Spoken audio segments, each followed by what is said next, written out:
We live, baby. Live. We Here live. go. Microphone check 1 2. In the place to be, right? Microphone check. I got Alex Burg in the house. Bergman. What's up, baby? Oh, thank you for having me. Man, thanks for being here, man. I've been waiting for this one, bro. This is what I've been waiting for. We've been talking about it for a while, and I've been kind of like, all right, finally, it's my turn. Let's go, baby. I can't wait, man. We got Alex Burg in the house today. Now, Alex, you have a very unique position within the Texas Rangers organization, and it's a newer position. Would you mind, before we get going, giving us the exact title, role, responsibilities, initials? You know, lay it out for us, bro. Okay. So I'm the run production coordinator, but if you ask any of the players in there, the offensive coordinator. So the run production coordinator gets a little wordy. So Chavi in spring training was like, dab me up, threw up the sign. He's like, you need, like football, you're the offensive coordinator, Brett's the defensive coordinator. I'm going to get you a little sign that you can, like the college football guys, they just hold up these signs. Yeah. And they, that's how they relay in the plays and stuff like that. So basically offensive coordinator. So I'm kind of like a third hitting coach with the emphasis in analytics and scouting reports. Okay. So like a lot of my stuff you'll see is like advanced scout when we go to different places and they set up on the board. So I basically set up the scouting report for the day's pitcher, the starting pitcher, and then Krabby and I go through the relievers, and we each help set little tidbits to kind of help the hitters when they go up there to face the reliever, and just kind of like, here's what he likes to do, here's what he's done in the past, and this is like, these are his MOs as a guy. Very nice, very nice. All right, so now we got that out of the way. So now we can see through your lens as we get going here. So so talk to us a little bit about your background, family background, heritage, ethnicity. The good stuff, man. What makes Alex Burg? You know what I'm saying? Half Japanese, half white. Mom's from Japan, from Tokyo. Moved over here when she was 12. Didn't know a lick of English. Wow. And came up, graduated from UW. She did a lot. My dad worked at Boeing 39 years, just retired. My mom's going to retire next year. She worked for the state of Washington. Got a younger sister who's turning 30 in December. And she's in Australia right now. So I'm actually in the process of setting up a trip with my parents out there to Perth, Australia. Nice. For Thanksgiving. So most of the month of November, my parents are going to be out there, and I'll probably meet them out there for maybe two plus weeks. Nice, man. So in terms of your heritage, obviously very unique. What parts of that did you really relish, right? And even now, as an adult, how has that impacted you in terms of your platform, in terms of your perspective and life view? I think with your mom coming over, and you hear that, I hear my mom's story where like she didn't know English, right? Like she got bullied because she wasn't able to speak. So she's in Hawaii. Like my grandma moved them so that my uncle wouldn't have to be part of some like weird church thing. Mm-hmm. And so my grandma's like, nope, we're not being a part of that. Like, here, we're going to Hawaii. And my mom's like, oh, geez, okay. And then so Hawaii ain't bad. It ain't a bad choice, bro. No, it's a good spot to be. But again, like it's also like an extremely racist place when you get there, and like in terms of locals to non-locals. Sure. As you move in, like it's a tough place to kind of fit in. Mm-hmm. Even if you do look the same, like people know that you're not from there. Mm. So there's a lot of having to conform and having to like figure out a way to become integrated into that culture. And my grandma didn't know English either, so they're just grinding through, and you hear that story over and over and over, and it's like, what, if my mom and grandma and uncle can make it through all that they made it through, like it shouldn't be that difficult for me to continue on and to be successful. And my dad worked from like an entry-level Boeing guy, mm-hmm. thinking he's probably going to get laid off every other year, to he worked for 39 years and ended up far above his education level in terms of the job he ended up with. Mm-hmm. And you just see that on a daily basis of like your parents working every single day mm-hmm. to become the best versions of themselves and to provide the best life for me and my sister. And it's like, can I work a little bit harder? Absolutely. No, that's awesome, dude. Was there anybody when you were coming up, is there anybody that you say, man, this was a great example for me, or somebody that I gleaned from as you were growing up, and just kind of, how you saw yourself in the world, how, hey, you know what, I might be a little bit different. My family story might be a little bit different, but this person or these people, other than your parents, right, inspired me. Anybody come to mind? Absolutely. I had a guy named Ryan Fox, who I was 9 years old, and I walk up to Edmonds Community College.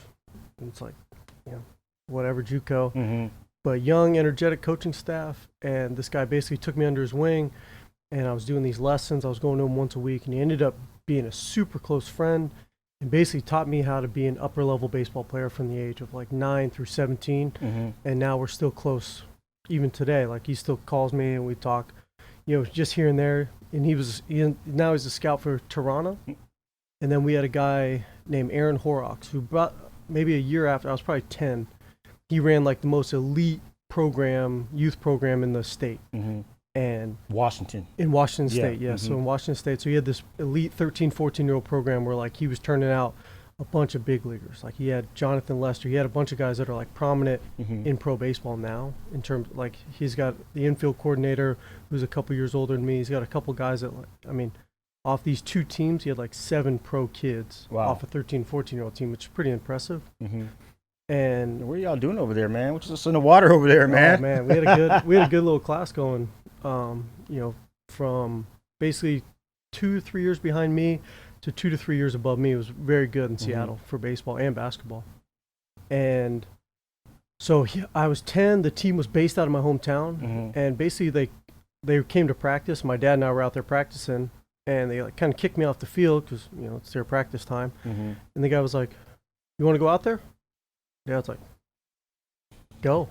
And so, there I am, 10 years old, practicing with the most elite 14-year-old team ever. And still to this day, this guy and I talk. Wow. And like, he's ran cages. Like, I hit at his place from literally every single day, from the time I could all the way until I stopped playing.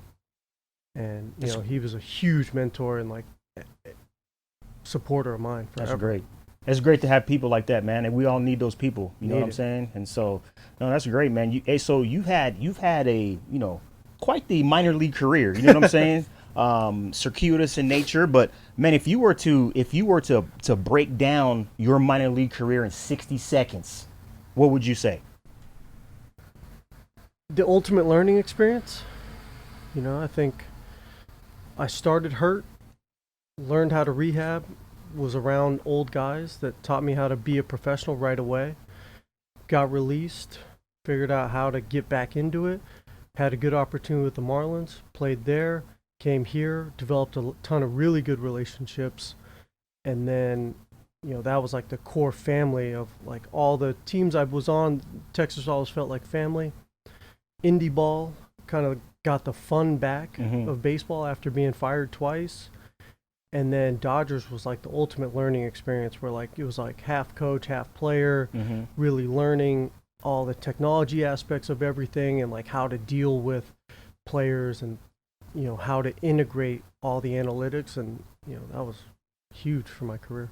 That's cool, man. So you're in an interesting spot, right? Because you're still young enough to possibly to play, you know what I'm saying? And to play well.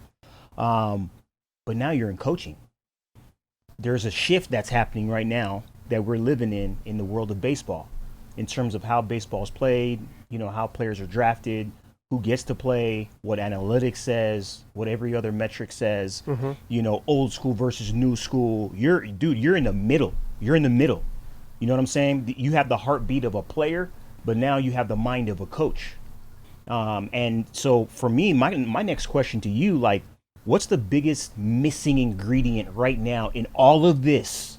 All of this minutia, whether it's important, arguably, or not. What's the biggest missing ingredient that no one's talking about right now? I think it's ultimately the players dictate whatever happens. Like as much as analytics and coaches want to do these things, if you don't have buy-in from the players, it never works. And I think that's been the biggest, not battle, but like the biggest educational point, is that like everything is driven by the players. Without those players, we don't have jobs. So we have to understand that in the way that we convey our messages, to understand that if they don't want to do something and we believe it needs to be done, we have to find a better way to educate them and to teach them that this is actually necessary.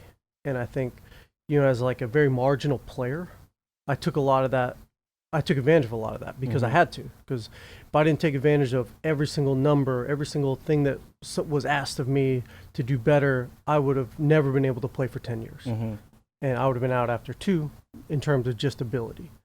So, when you get to this level, you have all these guys that have excelled basically their whole entire career and possibly their life. Yeah. So in order to tell that person that's been successful and excelled that they have to do something else in order to get better is very scary to everybody, right? Like, it's scary for me to be able to tell Shin-Soo Choo's 36 years old and he's made tons of money and he's had multiple years of success and he's been a phenomenal player throughout his whole career. And now I'm going to tell him that, hey, all these things that you've been doing extremely successfully could be done better if you use these things. Like, it's terrifying for him, to break what he's done to earn all that money and to be such a great player over the length of his career.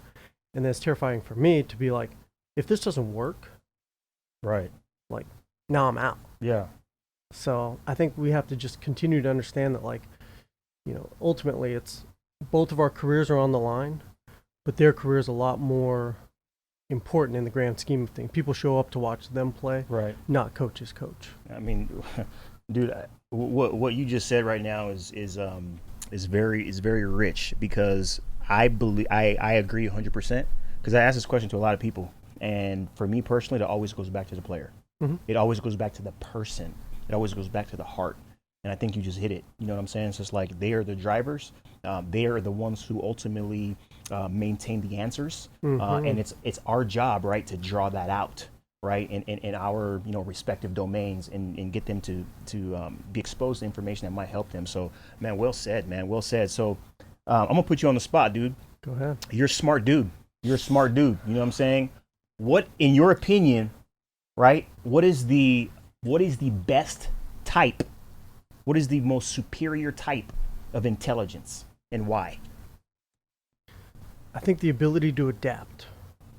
I think that people are smart in certain things, and if you aren't able to adapt and move from situation to situation and be fully aware of the spectrum that you're around, you'll never be truly successful. I think if you're really, really smart in one thing and you're not smart in another thing and you get stuck in that other thing, you can appear dumb. And I think that the people that are well-rounded and they show the ability to adapt to situation always appear more intelligent, because they're able to switch and they're able to put different hats on, and they're able to go from a chaotic situation to a stillness to this to that, and then all of a sudden it's like, man, like, no matter who that person's around, they always believe that guy's intelligent and that guy has what it takes to kind of be successful.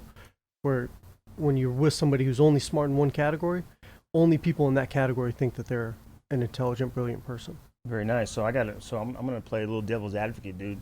So in terms of, being able to adapt, what is the line, right, between being able to adapt, being able to adjust, and being a chameleon, right? Because a chameleon has a negative connotation.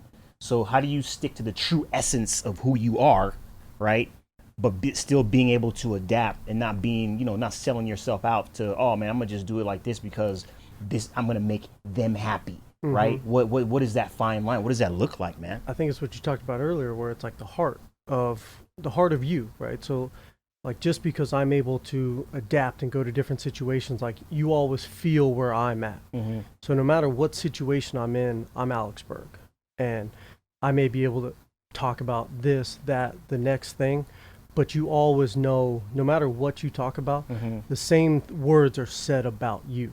Like, that person that's the most intelligent person, that's the most adaptable person, whenever they're talked about in every single circle, the common themes are constant with what they say. When you talk to a chameleon, or when people talk about a chameleon, there's a different thing said about that person in every single aspect of it, rather than, one constant of like, hey man, this guy knows a little bit about a lot of different things, and he's able to converse in so many different aspects, but you always know the true essence of what that man brings to the table just at his core value. That's good. That's good.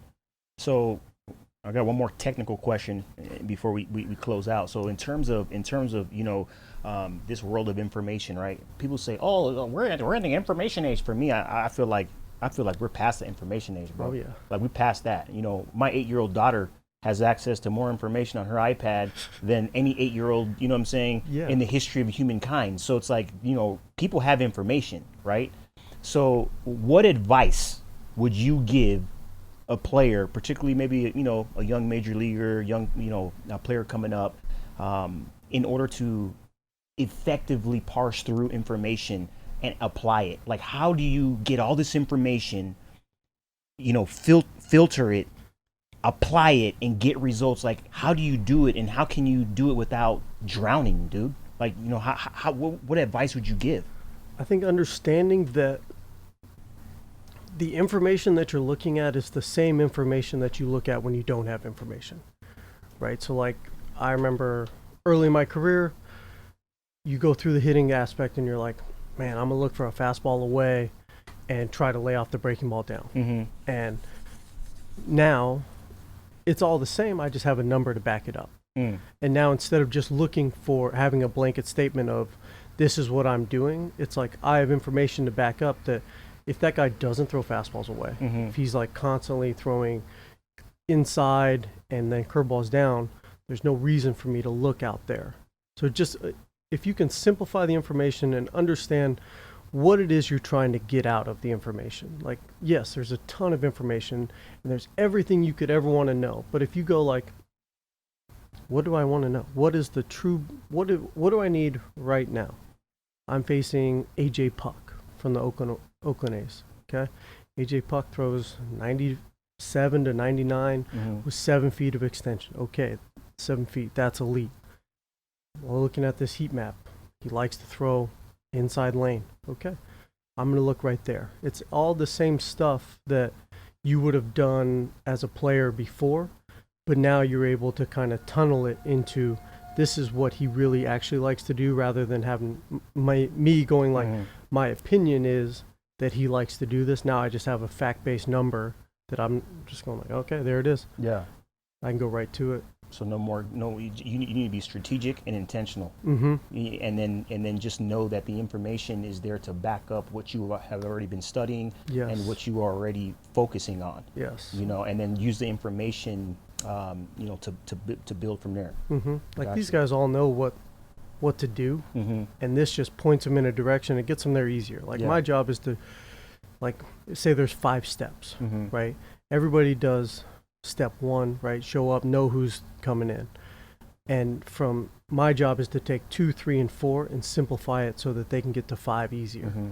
So if I can do 2, 3, and 4 and guide them in the right direction, now they get to skip all those steps. They go right to 5. It simplifies the whole matter. And then when they go back to do their work, I take them through steps 2, 3, and 4. So now they can understand how I'm getting to these answers, Mm-hmm. and they can get to the answers as well. Very nice, man. All right, here we go. So now we're gonna start boiling some stuff down. It's gonna be quick hitter stuff right here. All right. So you are able to create the perfect player, right? Mhm. One word. What is the most admirable trait that player will possess? A winner. He's a winner. Winner. Conversely, you get to create the perfect coaching staff, right? What is one trait that each one of those coaches must possess? No ego. No ego. Mm-mm. What is the one thing that pisses you off? Selfishness. In one word, what is the trend? Where is baseball trending right now? In one word. Up. You got to explain up. That's generic. Can't give me one word. Come and then on, say- baby. Come on, baby. I think it's trending up. I think everything is going up. The information's going up. The skill level's going up. The homers are going up. Strikeouts are going up. Every Mhm. velocity going up. Everything that we're doing is being advanced. And all these things that we can know and we've known for a long time is now going to a next level. And I think, obviously the top end velos aren't going any higher, but more people are getting closer to that high number. Mm-hmm. The home run totals, nobody's exceeding the highest home run total, but the floor is being raised in everything that we do. And I think that comes from these young players understanding how to train, how to prepare, Mm-hmm. and in that regard, everything in the game is going up. Well said. What is the one trait? Right? That you see right now with the players entering into the major leagues that is concerning? One word. Entitled. Titled. That's a good one. I see that. Mm-hmm. In terms of in terms of what you said about going up, right?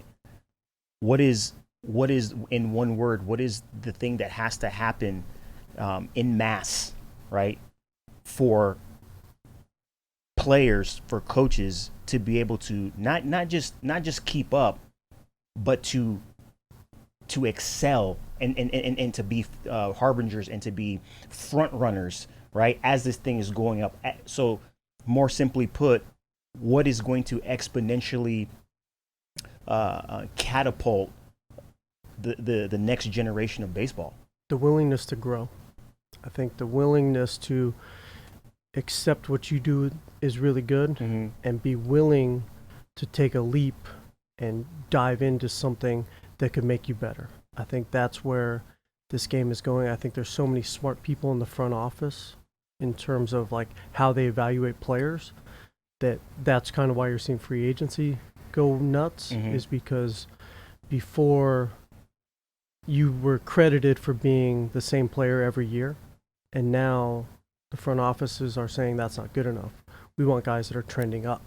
And if you're not one of those people trending up, you end up losing your job. And I think if you constantly have a willingness to grow, constantly have a willingness to be the best player you could possibly be, Mm-hmm. that's what's going to keep you in the game. That's what's going to keep you allowing yourself to succeed both on the coaching staff and in the players, with the players. That's good, man. That's good stuff. This is the last thing, man, and you're out of here on this, man. I'm going to give Alex Burg here, for those who are listening audibly, I'm going to give him a whiteboard, an eraser, and a dry erase marker. Here you go, man. Oh, no. Oh, yeah. So what I want you to do right now is take the baseball cap off, not literally, but take the baseball cap off, Okay. and I want you to draw, right? I want you to call upon your inner Picasso, and I want you to draw, who you are, bro. Who is Alex Burg? At the very core essence of your being, who are you, man? And I'm gonna give you as much time as you need, but I want you to draw, who are you? And then when you're done, that camera right there, I want you to show that camera right there. This has been good, man. Thank you again for taking the time.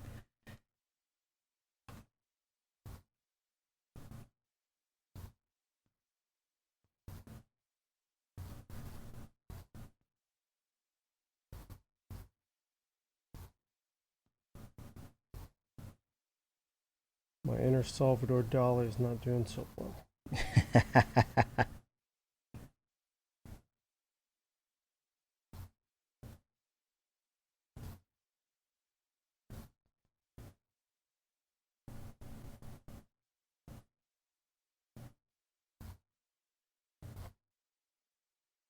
Do I get to explain it? Oh, yeah, absolutely. Okay. Oh, yeah, man. You're going to explain it, man.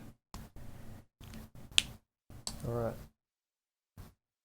There's the camera right there. What you got, man? What you got? So, I got a happy person that's constantly thinking, constantly trying to be better, All right. and this is a stairway up. I think that, through being a positive person, through always trying to be a forward thinker, that I will rise. Very nice, brother. I like it. I like it a lot, man. Well, hey, man, thank you again for joining us. Thank you, Joe. Hey, here's I want you to do the honors, bro. Oh. Do the honors, man. There it is.